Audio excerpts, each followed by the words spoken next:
सुप्रभातम बच्चों, आज मैं आप लोग को संस्कृत गद्य में पंचमा अध्याय भारत देश का भाग 1 पढ़ाऊंगी। बच्चों, हम लोग जिस देश में रहते हैं उस देश का नाम क्या है? भारत है। और हमारे देश का नाम भारत कैसे पड़ा और हमारे भारत देश की क्या महिमा है, इसी का वर्णन किया गया है भारत देश पाठ में। तो आइए हम देखते हैं कि भारत देश में कौन कौन से महापुरुष उत्पन्न हुए। पहले हम इसका परिचय जान लेते हैं। देखिए, भारतम नाम अस्माकम जन्मभूमि। भारत हमारा क्या है? जन्मभूमि है। भारत नाम चत्वारो महापुरुष। भरत नाम चत्वारो महापुरुष। भरत नाम के चत्वारो 4 महापुरुष अस्मिन् देशे अति प्राचीन काले बभूव। प्राचीन काल में वे भरत नाम के 4 महापुरुष प्राचीन काल में हुए। एको मर्यादा पुरुषोत्तम रामचंद्र से अंज दासर्थी भरत। एक मर्यादा पुरुषोत्तम श्री रामचंद्र के अनुज अर्थात छोटे भाई भरत और दशरथ के पुत्र। और हस्तिनापुर देशस्य कुरुवंशीय दुष्यंत सुतस्य शकुंतले द्वितीय। और हस्तिनापुर के राजा दुष्यंत और शकुंतला के पुत्र द्वितीय। अभिनय कुशलो नाट्य शास्त्र प्रणेता भरत मुनि तृतीय। और अभिनय में कुशल नाट्य शास्त्र के प्रणेता भरत मुनि तृतीय। और श्रीमद् भागवत वर्णित और श्रीमद् भागवत में वर्णित ब्रह्म स्वरूप जड़ भरत चतुर्थ। जड़ भरत चौथे में। फिर से देख लीजिए कि भारतम नाम अस्माकम जन्मभूमि। भारत ही हमारी क्या है? जन्मभूमि है। और भरत नाम के 4 महापुरुष प्राचीन काल से ही भारत देश में हुए। एको मर्यादा पुरुषोत्तम रामचंद्र से अनुजा दासर्थी भरत। एक मर्यादा पुरुषोत्तम श्री रामचंद्र जी के छोटे भाई और दशरथ के पुत्र पहले। और दूसरे भरत जो हैं हस्तिनापुर के राजा कुरुवंशीय राजा दुष्यंत और शकुंतला के पुत्र द्वितीय। और तीसरे जो है अभिनय में कुशल नाट्य शास्त्र के प्रणेता भरत मुनि। और श्रीमद् भागवत में वर्णित ब्रह्म स्वरूप जड़ भरत चतुर्थ। और श्रीमद् भागवत में वर्णित जड़ भरत चौथे हुए। भागवते तत्र प्रतिपादितम अस्ति। भागवत में वहां पर प्रतिपादित है कि अज नामम एतद् भारतम इति आरब्धो विसन्ति। कि इस भारत नाम का इस भारत का नाम बहुत ही प्राचीन काल से है। तेन इदम प्रतीयते। तेन जिससे यह प्रतीत होता है कि जिससे यह अनुभव होता है कि जड़ भरत से नाम एवं अस्माकं देशस्य संज्ञा अनुसरति इति। कि जड़ भरत के नाम पर भी हमारे देश का नाम भारत पड़ा। भागवत वर्णित में जड़ भरत चौथे थे और उन्हीं के नाम के आधार पर ही हमारे देश का नाम भारत पड़ा। वयं तु एवं मन्यामहे। हम सब तो यह मानते हैं कि हमेशा भायाम तेजसी रत्नादेव भारतमिति। भायाम आभा या तेजसी तेज में संलग्न होने के कारण ही इस देश का नाम क्या पड़ा? भारत पड़ा। अस्माकं प्राणप्रिय देशस्य प्राचीनम नाम। हमारे प्राणप्रिय देश का नाम बहुत ही क्या है?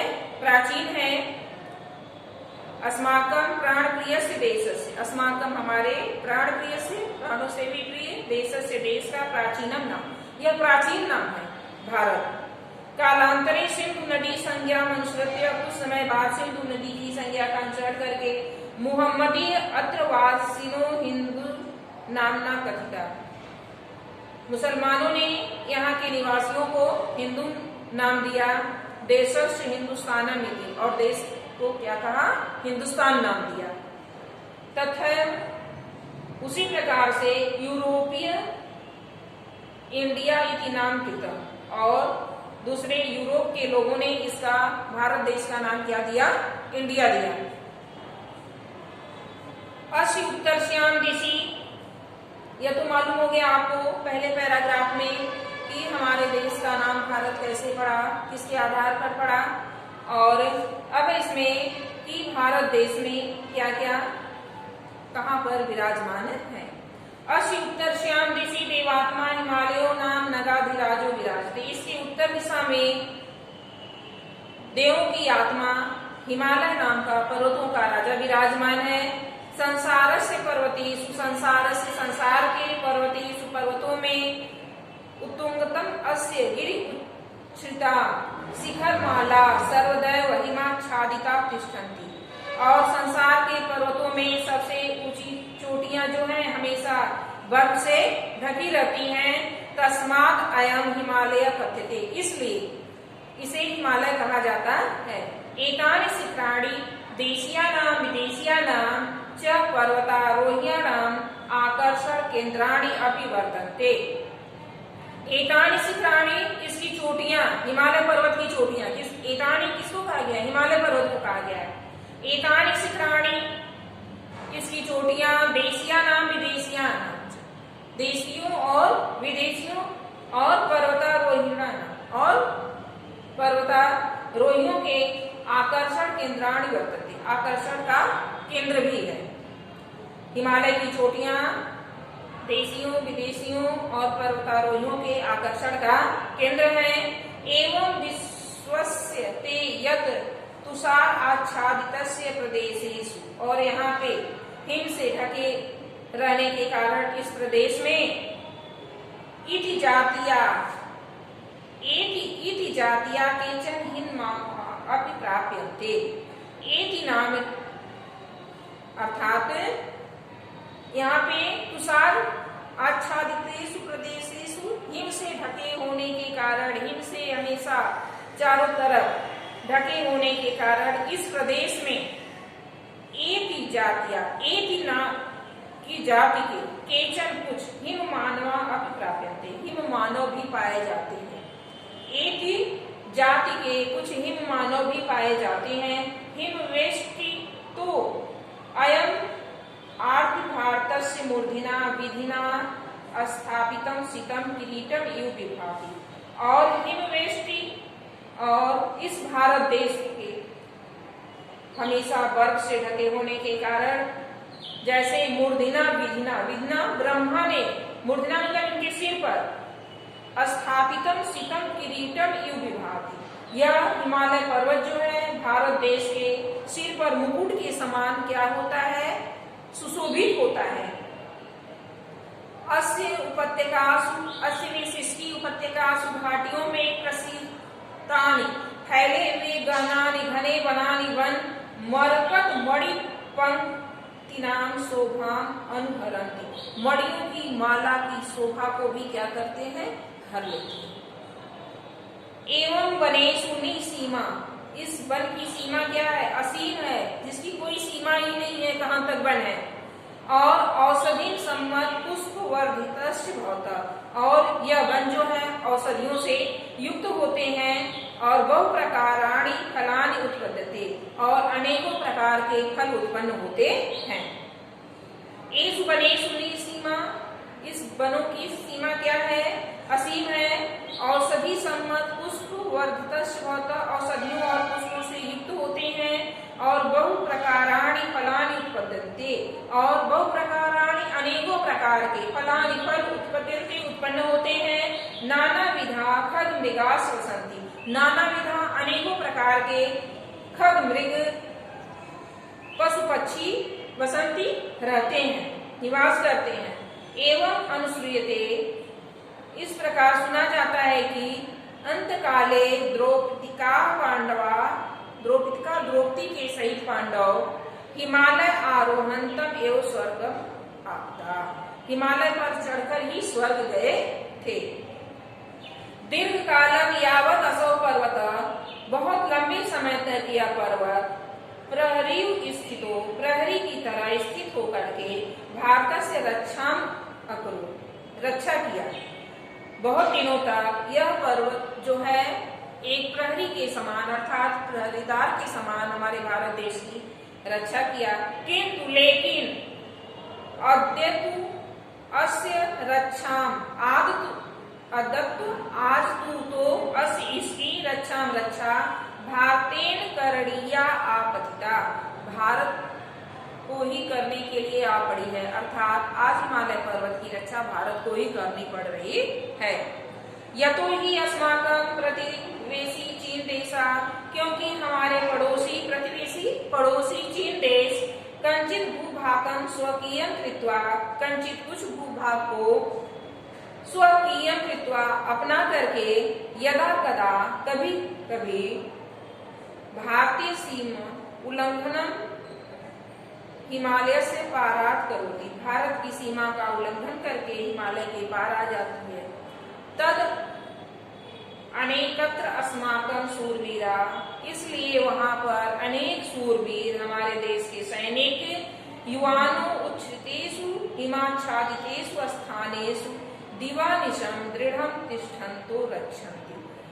इस कारण से हमारे देश के अनेकों शूरवीर युवा सैनिक जो है उस बर्फ से ढके हुए स्थानों पर दिन रात दृढ़ता पूर्वक स्थित होकर के भारत देश की रक्षा करते हैं। हिमालय से अस्माकं गणराज्यस्य, हिमालय के ही कुछ गणराज्य जैसे जम्मू कश्मीर, हिमाचल, सिक्किम, अरुणाचल प्रदेश संति हैं।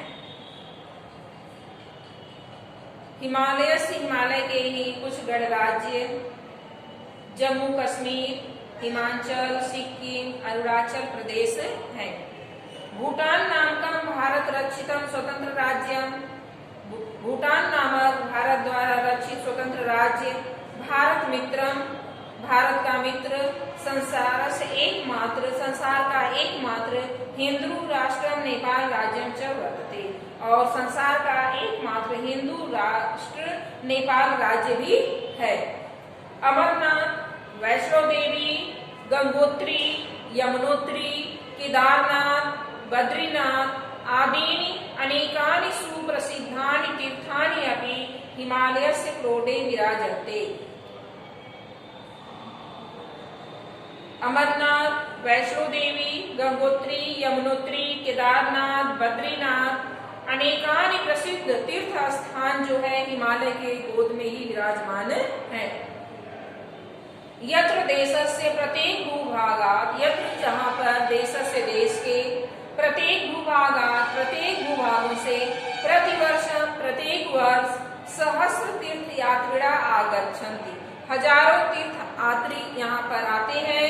श्रीनगर, पहलगांव, शिमला, नैनीताल, मसूरी, दार्जिलिंग आदीनि मनोरम नगराणि अपि अत्र वर्तन्ते।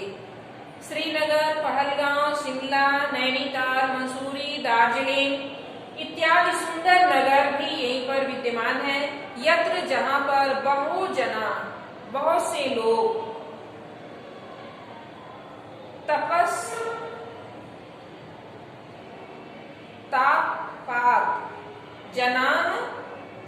तापात अत्र आगत्य त्राणम लभन्ते, ताप से अर्थात गर्मी से रक्षा के लिए यहाँ पर क्या करते हैं, आते हैं। त्राणम लाभ प्राप्त करने के लिए, रक्षा के यहाँ पर आते हैं। कहाँ पे? जब बहुत गर्मी पड़ती है तो लोग पहाड़ी स्थानों पे जाते हैं, जहाँ पे वहाँ पे क्या होता है, मौसम ठंडा होता है। यह सब पहाड़ी स्थान है।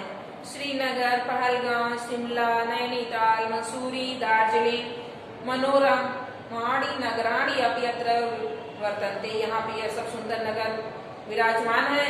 यत्र जहाँ पे बहुत से लोग तपर्तु तापात अत्र आगत्य, ताप से व्याकुल होकर के अर्थात गर्मी से व्याकुल होकर के वहां पर जाते हैं और लाभ प्राप्त करते हैं।